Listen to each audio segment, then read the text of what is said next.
ببطولة الأمم الأفريقية للشباب للمرة الرابعة في تاريخه.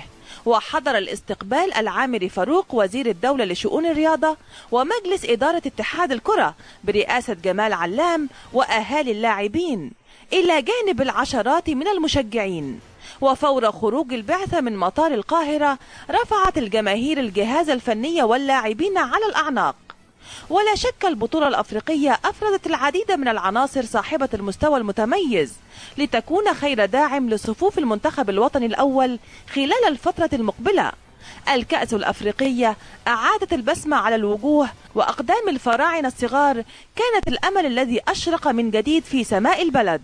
وعلى الفور استقبل الدكتور محمد مرسي رئيس الجمهورية شباب أفريقيا الأبطال في قصر الرئاسة، موجها لهم الشكر على الأداء والتتويج بالبطولة الغالية، مؤكدا لهم على أن الجميع يقف بجانبهم من أجل تحقيق نتائج إيجابية في بطولة كأس العالم للشباب، والمقرر إقامتها في شهر يونيو المقبل بتركيا.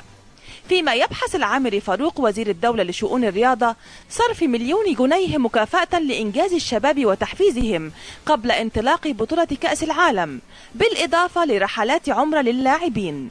من جانبه أكد جمال علام رئيس اتحاد الكرة أنه تم مضاعفة المكافآت المالية للاعبين لتصل إلى 100,000 جنيه لكل لاعب، و150,000 جنيه لكل عضو في الجهاز الفني، و200,000 جنيه لربيع ياسين المدير الفني.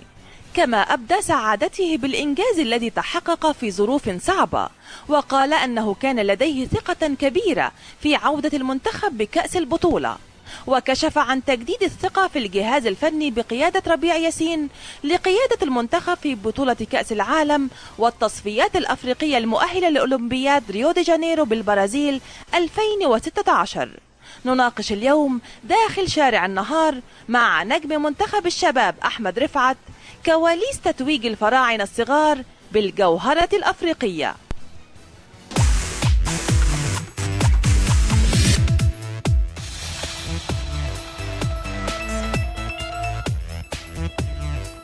احنا لازم نشكر احمد رفعت انه جه، يعني هو الراجل قدامه مناديل وراجل عنده برد وظروف صعبه جدا، بس هو راجل ملتزم والتزم بوعده معانا من امبارح ان هو يجي معانا النهارده في شارع النهار. بشكره على الهواء مباشره ان هو لبى الوعد او وفى بالوعد وجه معانا في شارع النهار. ازيك يا ابو حميد؟ ازي حضرتك؟ الف مبروك. الله يبارك فيك. ربنا البرد مخلص عليك.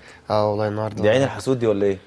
لا والله، بس كنت خرجت كده النهارده واحنا في طريقنا لسيادة الرئيس، بس الجو كان هوا جدا ومفتوح في المكان اللي كنا قاعدين فيه. فتعبت شويه والله قبل. مع ان الكل اتكلم ان كان جميل ان لقاء الرئيس موجود يعني في جنينه القصر وفي الهواء الطلق، ويعني كان في روح جميله تاني النهارده. كان جميل والله، بس هو كان متعب. يعني هو جميل بس انت عارف كان الجو شويه برد النهارده بعكس امبارح واول امبارح.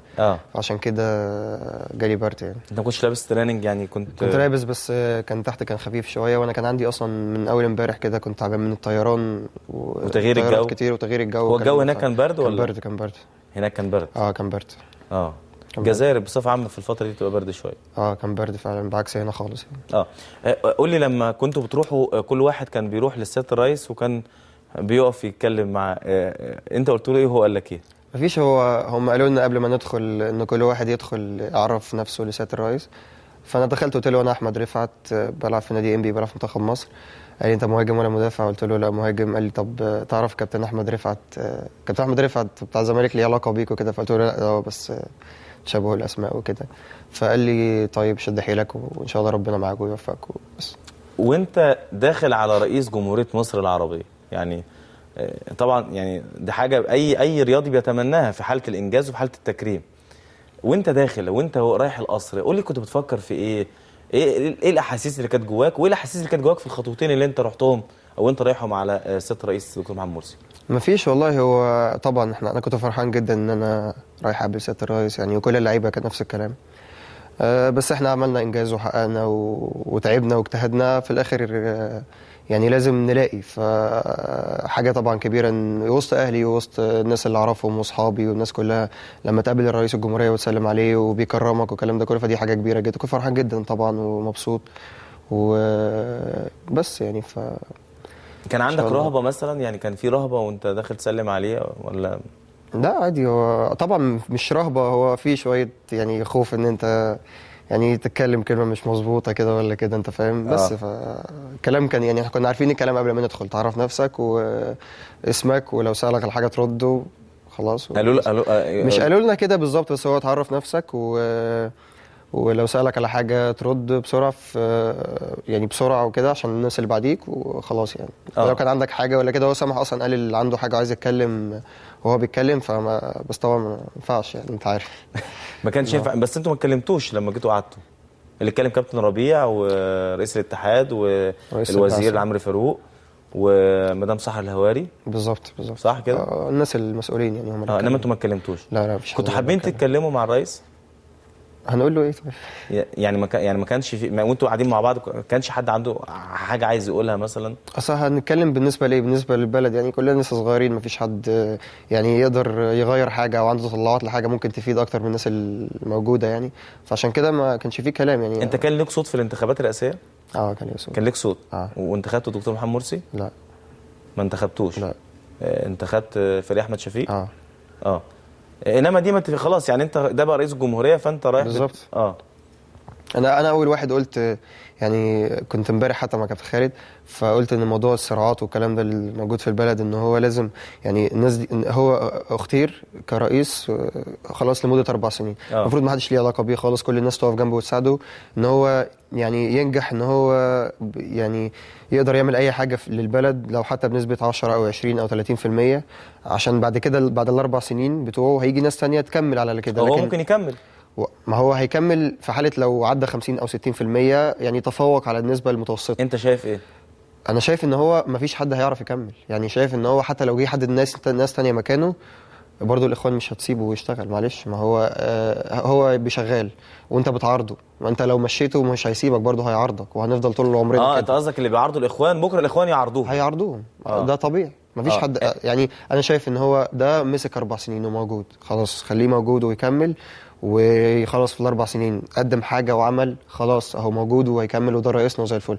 ما قدمش، انتوا في انتخابات تانية جايه وانتخبوا اللي انتوا عايزينه لحد ما توصلوا لاي حد ممكن يقدر يقدم، لكن فكل واحد يمسك لازم نستفيد منه حتى باكبر نسبه ممكنه يعني، نستفيد منه 10 20 30% عشان اللي بعديه يقدر يكمل عليه شويه برضو لحد ما نوصل ان احنا الدنيا تبقى كويسه. يعني انت ضد الحركات المعارضه، ضد جبهه الانقاذ مثلا، ضد انا ما اعرفش جبهه الانقاذ، انا ضد ان اي حد يعارض رئيس الجمهوريه والناس اللي شغاله معاه يعني، ضد كده، لان هو غصب عنه، معلش مش قصدي حاجه، بس هو غصب عنه، هو عايز مصلحه البلد عشان في الاخر مصلحته يعني، هو عايز يبقى شكله كويس وعايز يخدم الناس وعايز الناس كلها تشاور عليه وتقول ان ده حبيبنا ورئيسنا والكلام ده كله، فاكيد عايز يعمل الصح والخير، فمش هيعمل حاجه تضر حد.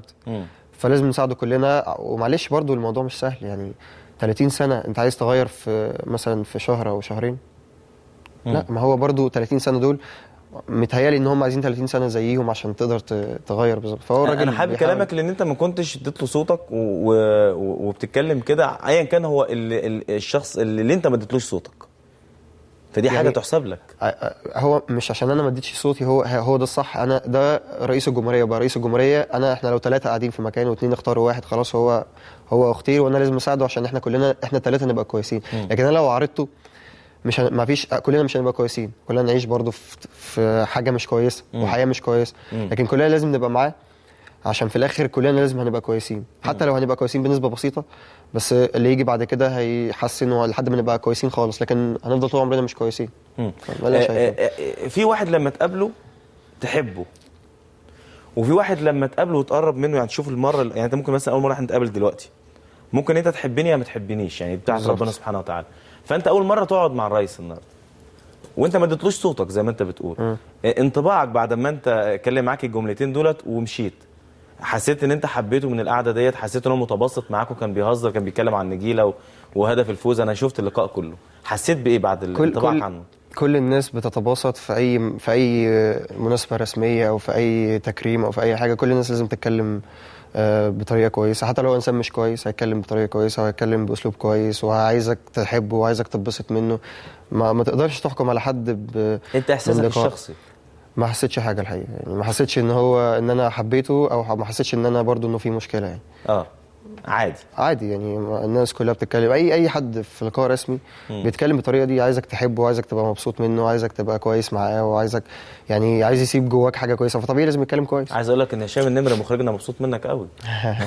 بقول لي برنس. ربنا يخليك. بص يا ابو حميد، طيب بس الكابتن ربيع على فكره بيحبه جدا.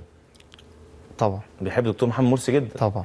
انا بس على فكره في حاجه لازم اقول، كابتن ربيع يعني في الفتره بتاعت الانتخابات وكده، والله دي حقيقه، انا مش عمري ما هكذب ولا عمري هقول حاجه ولا عشان مدربي ولا الكلام ده، ما فيش الكلام ده خالص. بس كابتن ربيع ما يعني كل اللعيبه عمره ما قال للعيب مثلا انتخب كذا او وجهتك لكذا او روح لكذا، او حتى يعني يحسسك ان ده احسن من ده، ملوش علاقه بينا خالص لحد بعد الانتخابات. طب وانتوا بقى في المعسكر اياميها، يعني انا عايز كل الناس اتكلمت في الماتشات والبطوله والحكايه، انا عايز ارجع معاك ورا شويه. تمام. ايام الانتخابات انتوا كنتوا في معسكر؟ على طول كنت في معسكر؟ ده يوم النتيجه كنا في معسكر. قول لي بقى، ايام الانتخابات كم في المية كان مع الدكتور محمد مرسي وكم في المية كان مع الفريق احمد شفيق؟ حوالي مثلا 75 او 80% مع الفريق شفيق و20% مع دكتور مرسي. دي مفاجاه. يعني بقول لك الحقيقه، انا ممكن اقول لك حاجه ثانيه، بس هي دي الحقيقه، ده اللي حصل، ده اللي انا كنت شايفه بالنسبه للعيبه. وكانت بتحصل بينكم بقى مناقشات يعني حاميه وكده؟ كانت بتحصل.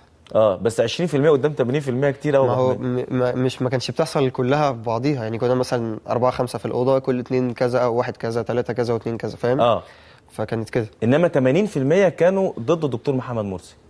مش ضده 80. بص هو مش ضد، هو بص الناس كلها كانت يعني واخده فكره معينه مثلا عن الاخوان او عن الناس دول، فكل واحد. وبعدين بص هو الناس، انا رايي ان هو اي واحد يجي، احنا ملناش وجهه ثانيه غير الاسلام، يعني اللي انا شايفه ان احنا ملناش وجهه غير الاسلام، ان هو بقى يعني مين بقى يجي يطبق الاسلام دي قصه ثانيه يعني، او يطبق شريعه ربنا والكلام ده كله، عشان هي دي وجهتنا، احنا مش هنفلح غير بكده. ان مصر هواها اسلامي، هو احنا ملناش غير كده، فاهم قصدي؟ فكون بقى ان الاخوان هم اللي يطبقوا والاخوان هم اللي يمسكوا، دي قصه ثانيه خالص يعني، فاهم قصدي؟ احنا الوجهه بتاعتنا الاسلام وطريقنا هو الاسلام، مين بقى اللي يمسك ويطبق ده؟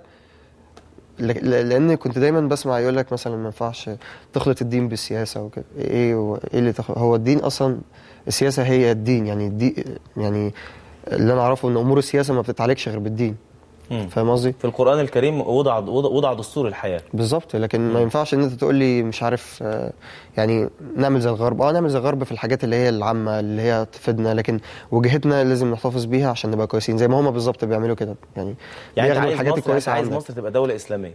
طبعا احنا دولة إسلامية. لا انت عايز مصر يطبق فيها يعني تطبيق الدولة الإسلامية، تطبيق الشريعة. انت عايز مصر تطبق فيها الشريعة. انت بتسمع شيوخ وكده لا والله. مش بسمع شيوخ، انا بسمع يعني بسمع احيانا ممكن الشيخ محمد حسان شويه تحب الشيخ محمد حسان؟ جدا. مخلص جدا، انا بحبه جدا حقيقه. بس يعني وانت قلدته وشفت الشيخ محمد حسان تقف قدامه تسمعه؟ جدا طبعا. لكن انا مش بقول انا والله ولا عمري تابعت، عمري ما اتفرجت. هقول لك حاجه، انا عمري في حياتي ما رحت ميدان التحرير، يعني عمري ما دخلت مثلا ميدان التحرير ورحت وشفت زي في ايام الثوره، ولا خالص، ولا في حد، ولا كان ليك في الثوره خالص، ولا عمري رحت الثوره. مش عشان حاجه، عشان انا يعني مش سياسي، لكن انا في حاجه معتقدها اللي هو ان احنا مسلمين وده ديننا، فلازم ديننا يتطبق في بلدنا عشان كلنا نبقى كويسين بعد كده. عشان يعني مثلا في الغرب لما بييجوا مثلا يتكلموا او حاجه، عندهم عاداتهم وتقاليدهم اللي احنا كلنا بنحترمها، نقول لك بص بيعمل ازاي وبص بيعمل ازاي. احنا لو اعتقدنا مثلا في ديننا كويس وطبقنا ديننا والكلام ده كله، هم برضه هيقول لك نفس الكلام. بص بيعملوا ازاي، بص مش عارف ايه. لكن فاكر في ايام زمان، ايام الرسول صلى الله عليه وسلم والكلام ده، احنا كنا احسن وكنا افضل وكنا اعلى عشان كنا في ديننا ومتمسكين بديننا والكلام ده كله. لكن هم لما ابتدينا نبعد وابتدوا هم ياخدوا الحاجات الكويسه اللي عندنا ويطبقوها عندهم مع احتفاظهم بعاداتهم وتقاليدهم، بقى هم الافضل، فاهم؟ اكيد. طب قول لي بقى يوم اعلان النتيجه، اعلان نتيجه الانتخابات الرئاسيه. شكلنا هنتكلم في السياسه بس. لا انا ده مدخل بس، وبعد كده هخش معاك في حاجات كتير، لان ده موضوع خلي بالك، دي كواليس محدش يعرفها.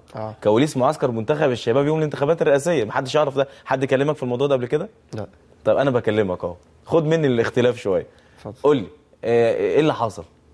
مفيش. هو احنا كنا قاعدين في الاوضه، كان عندنا تمرين الساعه 4 وهي النتيجه كانت حوالي 4:15 حاجه زي كده. مظبوط. فكان عندنا تمرين الساعه 4، فاللعيبه ما نزلتش الملعب. يعني مش ما نزلناش، كابتن ربيع في اليوم ده ما كانش موجود اعتقد.